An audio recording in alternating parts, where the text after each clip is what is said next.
Welcome.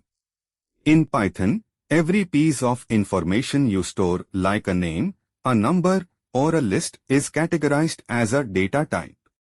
These types tell Python exactly how to process that information. Think of it as a blueprint that defines what actions you are allowed to perform on your data. Think of data types as labeled storage boxes. You wouldn't put soup in a bookshelf, right? In coding, you don't perform math on text or search for words inside a number. By assigning a data type, you ensure Python knows exactly what's inside the box so your code runs error-free. First, let's look at numbers. An integer, or int, represents whole numbers like 25. A float is for numbers with decimal points, like 19.99. Even if your number is simple, Python's choice of type determines whether it treats the value as a precise coordinate or a whole count. Next, we have strings and booleans. A string is just text, always wrapped in quotes. A boolean is the simplest type, it's either true or false. We use these constantly for logical decisions, like checking if a user is logged in or if a game level is complete.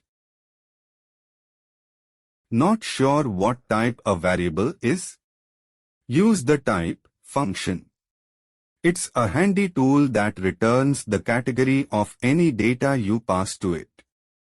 As you can see, Python identifies our integer, string, and float instantly. This is a great way to debug your code when things behave unexpectedly. One of the best things about Python is that it uses dynamic typing. Unlike some other languages where you must declare a variable as a specific type, Python figures it out for you automatically. If you assign a number, it's an integer. If you assign text, it becomes a string. Sometimes you have data in the wrong format, like a number trapped inside a string. We use typecasting to convert it. By wrapping the variable in int, float, or str, we can transform the data into a type that allows us to perform the math we need. Here is a classic beginner mistake, trying to add a string and an integer together. Python doesn't know if you want to perform math or combine text, so it throws a type error. Always remember to convert your numbers into strings using str before you try to join them with text. When you perform arithmetic with different numeric types, Python is smart enough to handle the promotion. Adding an integer to a float results in a float. Think of it as Python prioritizing precision, ensuring you don't lose any decimal information during your calculations. Strings are sequences, meaning you can access individual characters. Python uses zero-based indexing, so the first letter of a string is always at position 0. You simply place the index in square brackets after your variable name to grab exactly the character you need. Now, here is a crucial detail. Strings in Python are immutable. This means once you create a string, you cannot modify a single character inside it. If you try to reassign index 0 of a string, Python will throw a type error.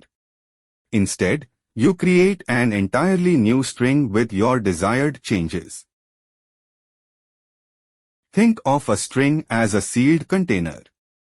Because it is immutable, you cannot reach inside to swap a letter. You have to create a brand new container with the updated value. This design makes Python code safer and more predictable when you are passing text around in your programs. Time for a quick check. If you have the value 42.0, which data type is it?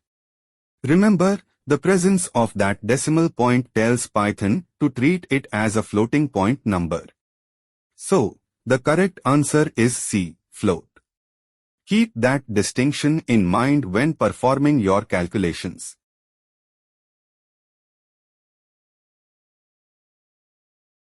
To wrap up, remember these three main points. First, data types are the foundation for how Python interprets your values. Second, whenever you are unsure about a variable, use the type function to inspect it. Finally, enjoy Python's dynamic typing, but always stay mindful of what your variables contain. One final thought: you are in control of data types. You can force a conversion at any time using functions like int, float, or str. For example, converting a float to an int will truncate the decimal part. Master these conversions, and you will have full control over your data flow. Sometimes you'll need to verify exactly what kind of data a variable is holding. That's where the type function comes in. Just wrap your variable in it, and Python will tell you its class. If you find your data in the wrong format, like a string of numbers you need for math, you can use casting functions like int or float to convert them on the fly. One of Python's best features is dynamic typing. You don't need to manually define if a variable is an integer or a string. Python figures it out for you when you assign the value. It makes writing code much faster, but remember, with that freedom comes the responsibility to know what's inside your variables.